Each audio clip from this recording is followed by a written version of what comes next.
دايما بتسمع جملة دي البدايات او ده بس في البدايات وكلام كتير زي ده، وكمان تلاقي البنات هي اللي بتقول اغلب الوقت، مع ان نسبة كبيرة اوي من البنات دلوقتي هي اللي بتسيب الولد. طيب ليه بقى ده بيحصل؟ ده اللي هنعرفه في فيديو النهاردة، ويلا بينا.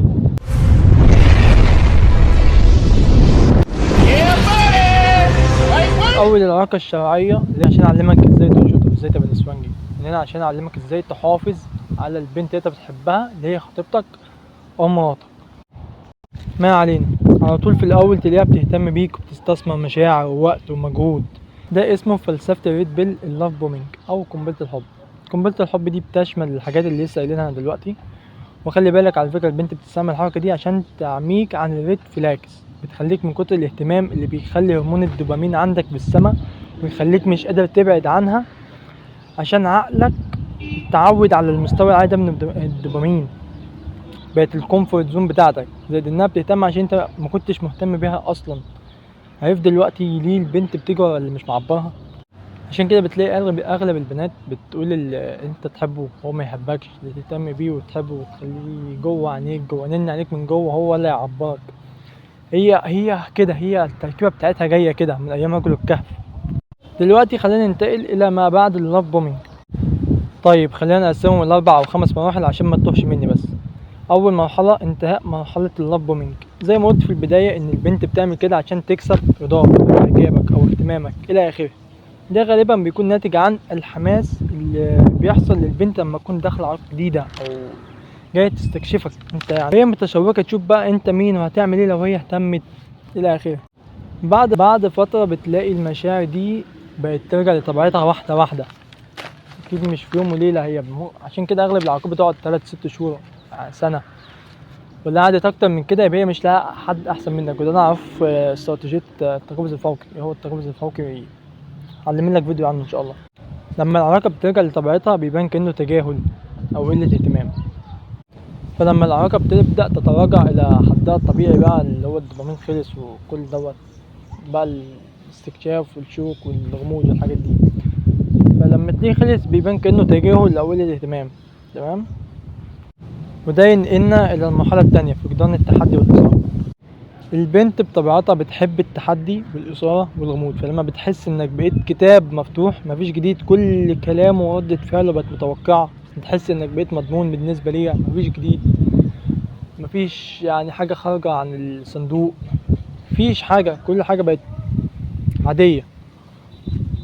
فده بيقلل من اهتمامها، وده بيخلينا ننتقل للمرحلة التالتة، الاعتياد والروتين. العلاقة بمرور الوقت بتدخل في مرحلة من الروتين، انك بقيت ممل.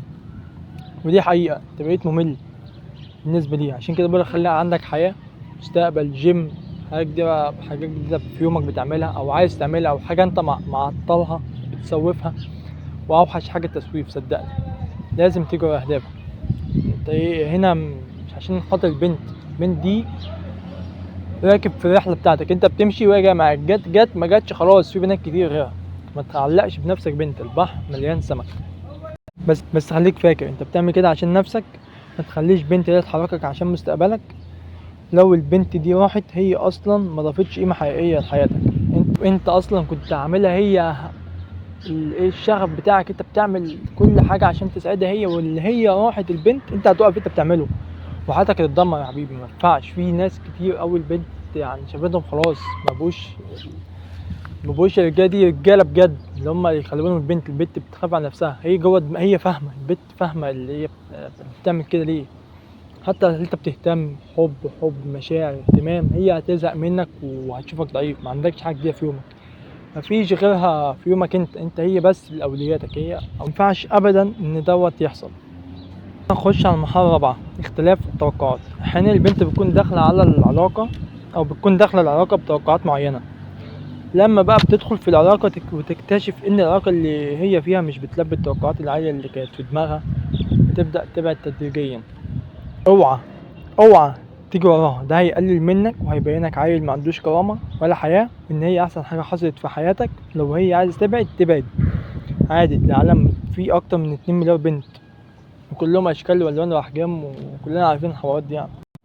بعد البنت ممكن تكون انك تديها الاهتمام اللي ناقصها، او او زي ما قلت في فيديو قبل كده، العلاقات اخد وعطا، والبنت اللي تدي اكتر من الولد عشان ما ينفعش يبان انك اقل منها. دايما القليل هو اللي بيحاول اكتر. خلينا نخش على المرحله الخامسه واقول لك نصيحه في اخر الفيديو.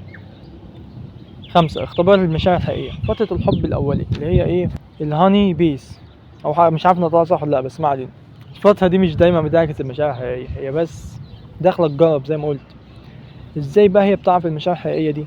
لما مرحله اللاب بومينج تخلص، اللي هي الغموض والاثاره والتشويق، هي جايه تستكشفك بقى. انت كتاب مقفول او صندوق مقفول، هي عايزه تشوف بقى.